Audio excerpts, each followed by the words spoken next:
হে everyone, কেমন আছেন সবাই? আমি তো ভালো আছি। তো আমার একটি ছোট্ট মিনি ব্লগে আপনাদেরকে অনেক অনেক অভিনন্দন। তো এখন বাজে দুপুর 2টো। তো আমি বেরিয়ে পড়েছি গড়িয়া মহাময়ী তোলার উদ্দেশ্যে।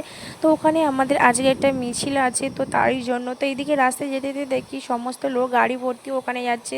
তো আর এসেই দেখি এখানে আমরা চলে এসেছি গড়িয়াতে। তো এখানে সমস্ত মেম্বাররা চলে এসেছে, আমাকে ডাকছে, প্রতিভা নেমে এসো। আমি বলছি হ্যাঁ, গাড়িটা পার্কিং করে দিয়েই যাচ্ছি। দেখতে পাচ্ছেন কত লোকের সমাবেশ। তো মিছিলটা হচ্ছে যে দিদিটা মারা গিয়েছে ডক্টর মমিতা দেবনাথ, তারই জন্য। এর আগে আমরা অনেক মিছিল করেছি, তো সেইগুলোর ভিডিও ক্লিপ নেওয়া হয়নি। রাত্রেও করেছি মোমবাতি মিছিল।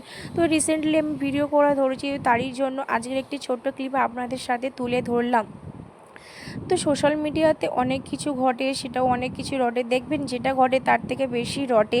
তো অনেকে অনেক কিছু মন্তব্য করছেন যে পুজোটা বন্ধ হয়ে যাক, দিদিটা এখনও বিচার পায়নি। কিন্তু দেখুন, আমাদের বাঙালিদের শ্রেষ্ঠ উৎসব উৎসব, এটা তো আর বন্ধ করা যায় না। আমরা বিচারও চাই, আর এইদিকে পুজোটা হোক সেটাও চাই। গত 2 মাস হয়ে গেল কিন্তু আমরা বিচার পাইনি। পুজোটা বন্ধ করে দিলে কি আমরা বিচার পাবো না? তো তাই আমরা চাই বিচারও পেয়ে যাক, আর এইদিকে পুজোটা হোক। যারা যারা এইসব করেছে তাদের জন্য খুব কঠোর থেকে কঠোরতম শাস্তি হোক, আমরা সবাই চাই। তার জন্য তো এত মানুষ রাস্তায় নেমেছে, তার জন্য এত কিছু করা হচ্ছে। দিদিটা যাতে বিচার পেয়ে যাক, তার জন্য তো এত মানুষের সমাবেশ।